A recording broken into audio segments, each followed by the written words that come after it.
हाँ भाई, artificial intelligence.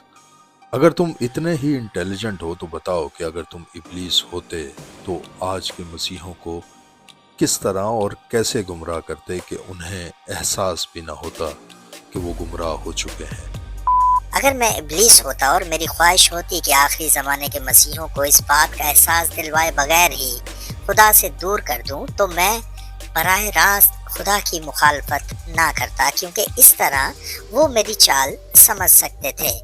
इसकी बजाय मैं उन्हें छोटे छोटे फरेबों, धीमी धीमी चालाकियों और मासूम मसरूफियात में उलझा देता। मैं उनके दिलों में दुनिया से मोहब्बत बढ़ा देता। मैं उन्हें बताता कि ये उनकी जिंदगी, उनका आराम, उनकी तरक्की, उनकी कामयाबी ही सब कुछ है। मैं उन्हें इस बात का कायल करता कि रूहानी जंग एक तसव्वुराती बात है और अब सच्चाई के लिए लड़ना शिद्दत पसंदी कहलाती है। मैं उन्हें बताता कि उनकी निजात का ताल्लुक सिर्फ एक बार बपतिस्मा ले लेने से है और इसके बाद कुछ भी करें वो खुदा के फजल में है। चाहे वो गुनाह की दलदल में गिर जाएं, खुदा उन्हें कुछ नहीं कहेगा। मैं चर्चिस को दुनियावी कामयाबी, पैसा और शोहरत के पीछे लगा देता। मैं इबादत को परफॉर्मेंस बना देता, वाज को खुशामदी तकरीर में बदल देता और खुदा के कलाम को मोटिवेशनल स्पीच तक महदूद कर देता। मैं यीशु के सच्चे शागिर्दों को दुनिया की परेशानियों में उलझा कर खामोश करवा देता।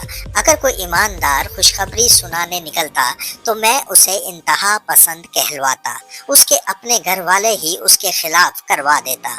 मैं लोगों को कायल करता कि मोहब्बत का मतलब है कि किसी को उसके गुनाहों से बाज आने की नसीहत ना करो और रवादारी का मतलब है कि हर झूठी तालीम को कबूल कर लिया जाए। मैं खानदानों को तोड़ने के लिए औरत को बताता कि तुम आज़ाद हो और उसके दिल में ये डालता कि तुम मर्द के बराबर हो, कोई गुलाम नहीं हो कि सारी उम्र उसके ताबे रहो और ये तुम्हारा जिस्म है, तुम्हारी मर्जी है कि तुम इसे जैसे चाहो इस्तेमाल करो। मैं फहाशी को औरत की आज़ादी का नाम दे देता। मैं मोमिनों की ज़िंदगी को इतना मसरूफ़ कर देता कि उसके पास खुदा के साथ वक्त गुजारने का वक्त ही न बचता। मैं सोशल मीडिया, ड्रामों, खेलों, सियासत और तफरीहात को उनकी ज़िंदगी का मरकज़ बना देता और इस सब का ऐसा आदी बनाता कि खामोशी उन्हें अज़ाब लगती और दुआ करना एक बोझ महसूस होता। मैं गुनाह को आज़ादी की सूरत में पेश करता। मैं जिनसी गुनाहों को जिस्मानी ज़रूरियात का नाम देता। मैं नाफरमानी को खुद मुख्तारी का नाम देता और आजिज़ी और फर्माबरदारी को कमज़ोरी जाहिर करता। मैं उन्हें बताता कि वो बहुत जदीद हैं और अब वो बाइबल की दकियानूसी तालीमात को इस ज़माने में अपनी ज़िंदगियों पर लागू नहीं कर सकते और उन्हें ये भी बताता कि यीशु की आमद-ए-सानी यानी कि यीशु का वापसी आना सिर्फ एक तसव्वुराती बात है, इसमें कोई हकीकत नहीं। मैं उनको यीशु के इरशाद आज़म यानी जाओ और सब कौमों को शागिर्द बनाओ वाली तालीम से इतना गाफिल कर देता कि अगर कोई जाने की कोशिश करता तो मैं चर्च के पास्टर को ही उसके खिलाफ कर देता, उसे अपने ओहदे, अपने मकाम और अपनी मसरूफियात में ऐसा उलझा देता कि वो भूल जाए कि उसकी असल खिदमत क्या है।